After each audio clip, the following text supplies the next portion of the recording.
Vamos falar de uma coisa mais interessante, mais bonita, que são as missões no grande século. O século XIX eu gosto de pensar sempre como o século dos grandes missionários, das grandes missões. E como a gente já falou aqui, nós já fomentamos isso de passagem algumas vezes, o maior esforço missionário vinha sendo, depois da Reforma, vinha acontecendo por parte da Igreja Católica Romana. Por uma série de motivos. Primeiro, que é uma igreja milenar, está estabelecida, tem estruturas prontas. Em segundo lugar, porque os países que desenvolveram tecnologia para fazer as grandes navegações eram católicos. Esse aí é crucial, faz toda a diferença, certo? Então, vamos falar agora de missões protestantes. Nós já falamos sobre os morávios, que foram precursores, e também uma coisa que a gente tem que, isso que eu acabei de falar é importante, né? Os países que se tornaram protestantes não eram países que tinham grande capacidade de navegação. Era Espanha e Portugal principalmente. Os outros eram mais limitados. Então a gente falou, por exemplo, dos huguenotes aqui na Baía da Guanabara. A França não é um país protestante. Então até a exceção em termos de Espanha e Portugal cai também num país católico romano. Só quando os holandeses conseguiram força para que eles se tornassem uma potência na navegação, aí sim, aí começam os holandeses a colonizarem vários lugares do mundo, inclusive o Brasil, como nós vamos ver daqui a pouco. Tivemos aquela primeira tentativa com os huguenotes e depois nós tivemos os holandeses em Pernambuco, certo? O século XVII foi a era de ouro dos holandeses. Eles começaram a estabelecer colônias no mundo todo e aí levava, evidentemente, a igreja e o evangelho com eles. Foram missionários holandeses na Indonésia que cunharam o termo plantar igrejas. Vamos plantar igrejas. Foi lá que eles começaram com esse tipo de expressão. O avanço alcançado pelos holandeses não foi grande coisa, mas aconteceram algumas mudanças de pensamento. E uma mudança de pensamento importante é que antes na teologia se pensava que a grande comissão era algo que Jesus Cristo tinha feito, ele tinha dito para os apóstolos. Ide por todo mundo pregar o evangelho. Era para os apóstolos. O próprio Calvino tinha esse entendimento e era o entendimento normal. E aí, com alguns indivíduos, entre eles o Boetius, que é um holandês, esse entendimento começa a mudar. Os puritanos também começaram a ter uma mudança de pensamento em relação a isso. A grande comissão é para a igreja, em todos os tempos, em todos os lugares, e não para os apóstolos. Foi falada para os apóstolos, mas os apóstolos ali estavam simbolizando toda a igreja. E, portanto, essa mudança de pensamento faz com que haja um impulso também em direção a missões. Uma das primeiras missões realmente bem-sucedidas foi lá na Inglaterra. Nos Estados Unidos. Aqui nós estamos voltando um pouquinho. Vejam aí pelas próprias datas. Entre os índios. Então, missões transculturais, porque você está tentando atingir aquelas tribos de índios norte-americanos. E um dos primeiros aí a trabalhar com eles foi o John Eliot. No século XVII, ele trabalhou e fez a tradução da Bíblia para a língua Algonquin. O Dr. Calhoun disse que ele teve uma grande alegria quando ele viu essa Bíblia. Foi a primeira Bíblia impressa nos Estados Unidos. E ele ficou muito contente quando ele viu aquela Bíblia. E ela é muito interessante porque ela é uma Bíblia que ninguém mais é capaz de ler. Porque ninguém mais conhece aquela língua. Não existe mais ninguém. Então ela está lá a Bíblia, mas ela não é.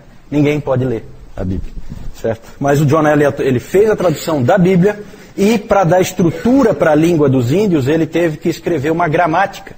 É muito comum esse tipo de situação, os missionários tiveram que passar por isso. De escrever uma gramática para estruturar aquela língua. E ele escreveu então também essa gramática, e na gramática dele ele escreveu assim: oração e esforço por meio da fé em Jesus Cristo podem fazer qualquer coisa. Então aquele espírito de garra do missionário. Confiança no Senhor e esforço pessoal. Outro nome importante, né, entre os índios ali é o Thomas Mayhew, mas o mais conhecido, mais famoso é, sem dúvida nenhuma, David Brainerd. Né? Principalmente, não tanto pelo sucesso dele, ele teve algum sucesso, mas principalmente por causa do diário dele, né? Que produziu um tremendo impacto para que um monte de jovens se tornassem missionários depois. Vocês lembram, né, nós temos, eu não trouxe aí, mas tem publicado pela editora Fiel, a vida de David Brainerd. O Jonathan Edwards publicou o diário foi ele que publicou o diário do David Brainerd. Esforço denominacional realmente só surge no século XVIII, nós já vimos, com os morávios. Certo? Os morávios, originalmente, eles eram da igreja luterana, mas mais tarde se tornou uma denominação independente, os irmãos morávios. Existem até hoje. Né? Só que perderam aquele ímpeto, hoje não tem aquele ímpeto missionário, a igreja está diferente de como ela era, mas existe. Mas o século XIX é o que o professor de Yale, que escreveu uma obra em 7 volumes, A Expansão do Cristianismo, o nome dele é Kenneth Scott Latourette, ele escreveu essa obra, A Expansão do Cristianismo, em 7 volumes, e ele chamou o século XIX de o Grande Século. O Grande Século. Para vocês terem uma ideia, dos 7 volumes, a obra dele é sobre a expansão do cristianismo, e dos 7 volumes, 3 dedicam-se ao século XIX. Então é realmente o Grande Século.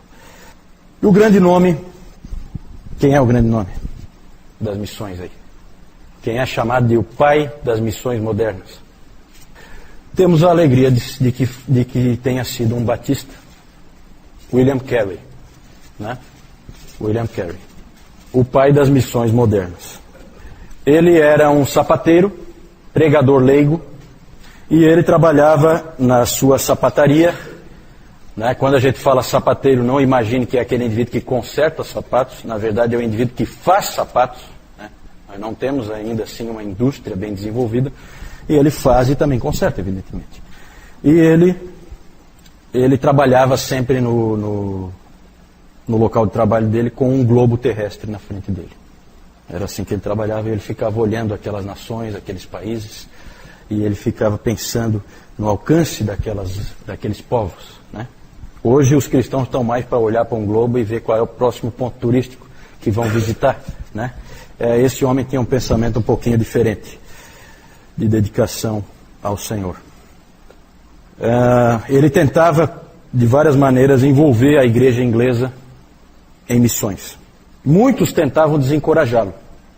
Tem a história de um diácono que chegou para ele e disse: sente-se, meu jovem. Quando for a vontade e o tempo de Deus de salvar os pagãos, Ele o fará, sem a minha ou a sua ajuda. Frase hipercalvinista, né, da pior espécie.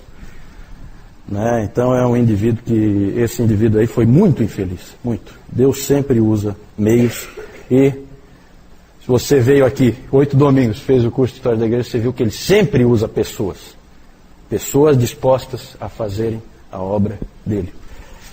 E ele respondeu a esse tipo de atitude escrevendo um livro.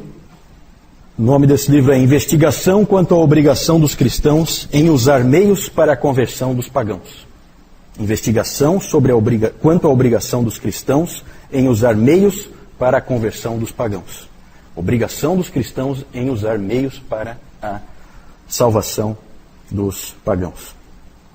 Escreveu esse livro em 1792. Naquele mesmo ano ele pregou um sermão que foi histórico, importantíssimo.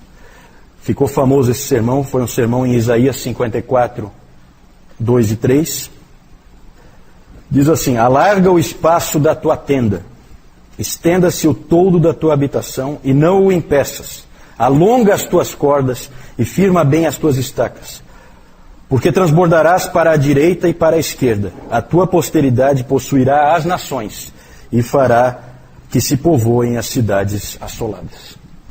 Esse sermão ele é de grande impacto e ele ficou famoso por essas palavras que eu coloquei aí, famosas do William Carey: espere grandes coisas de Deus e tente grandes coisas para Deus.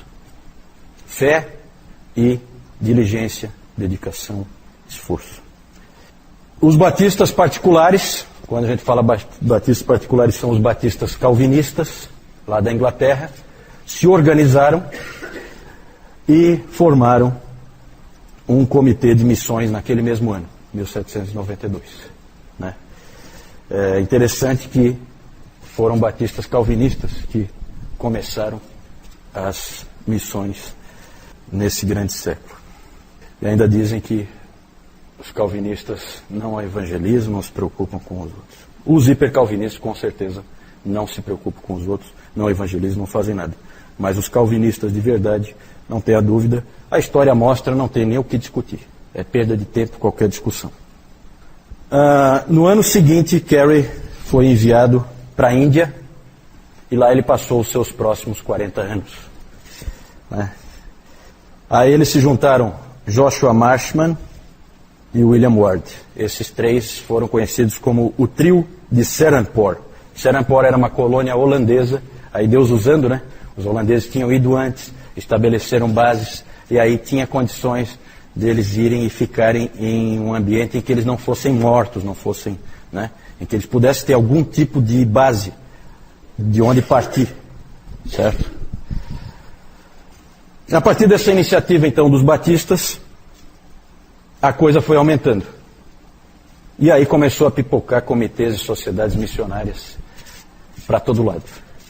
Começou, então, ali com o Comitê de Missões dos Batistas Particulares e depois, já em seguida, a Sociedade Missionária de Londres, que foi quem enviou o grande David Livingstone, mais tarde, né?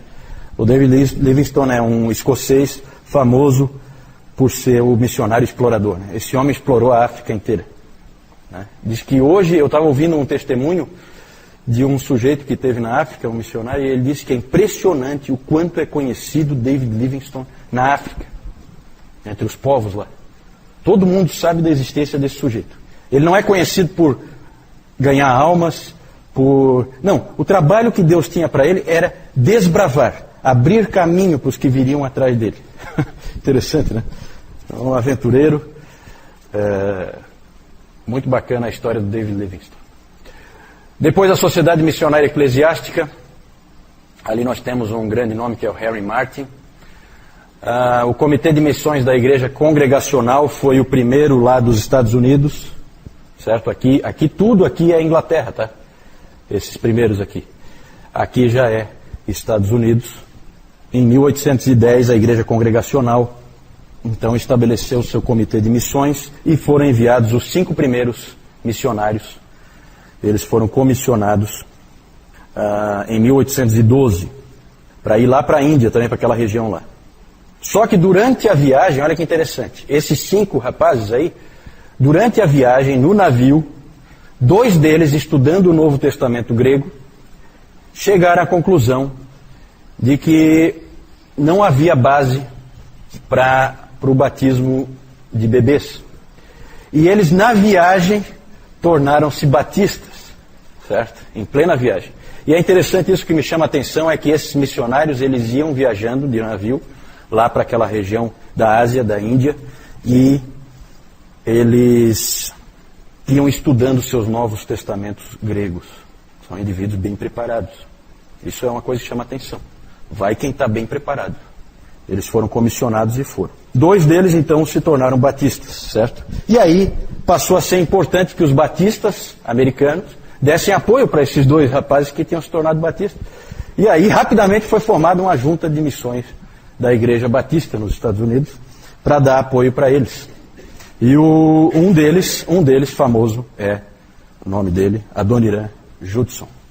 Adoniram Judson. Era um deles. Que foi o famoso missionário à Birmânia. Hoje, Myanmar, né?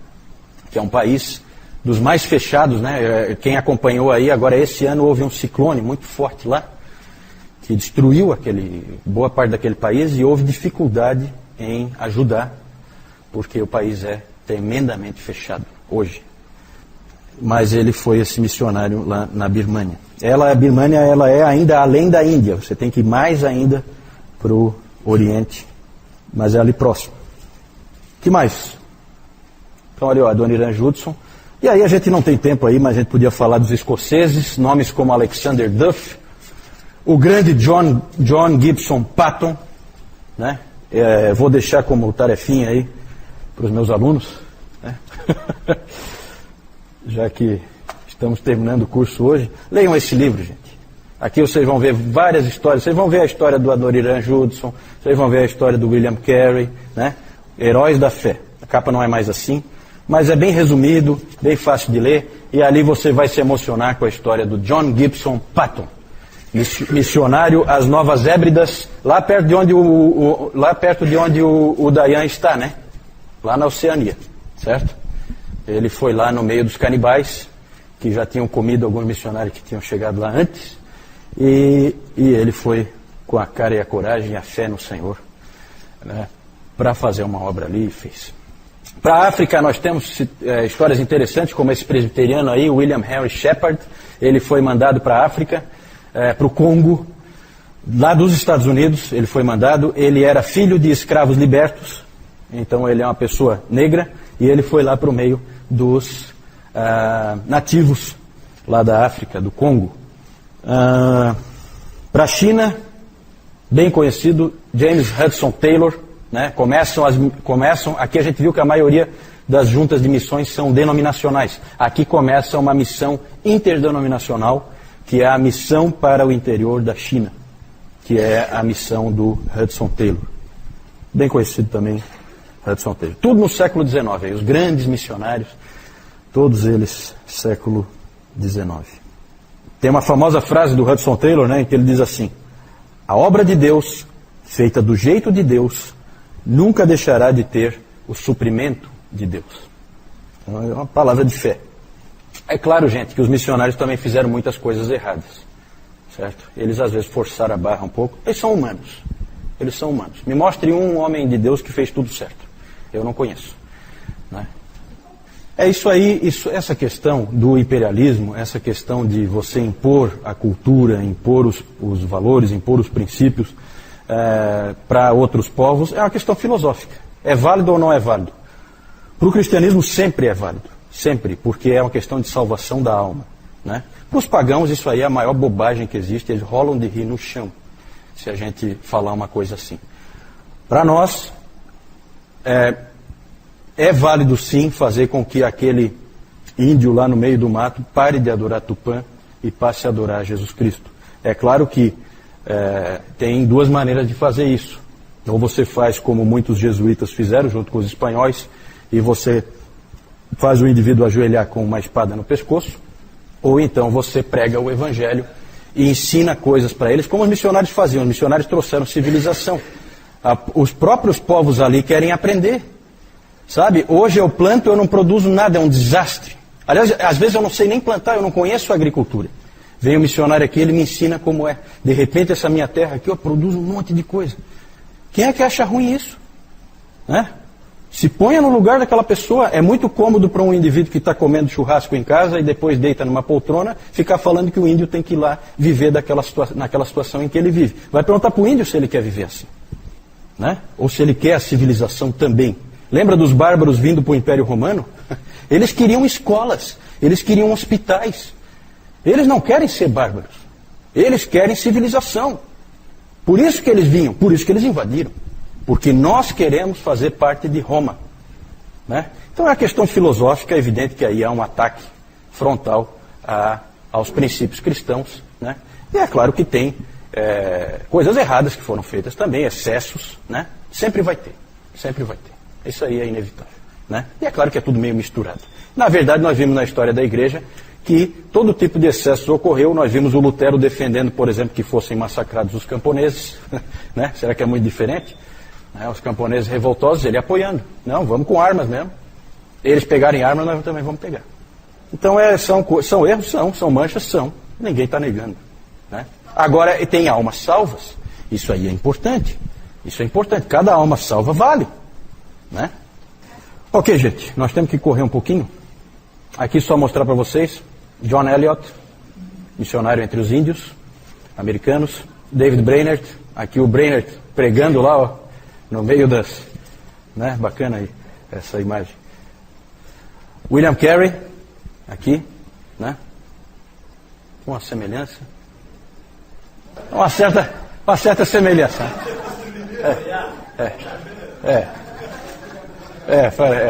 David Livingstone, Hudson Taylor, William Henry Shepard, né? Lá no Congo, aqui o pessoal que ele estava trabalhando. Aqui o comissionamento dos 5 da junta da Igreja Congregacional, né? Em 1812 isso aí.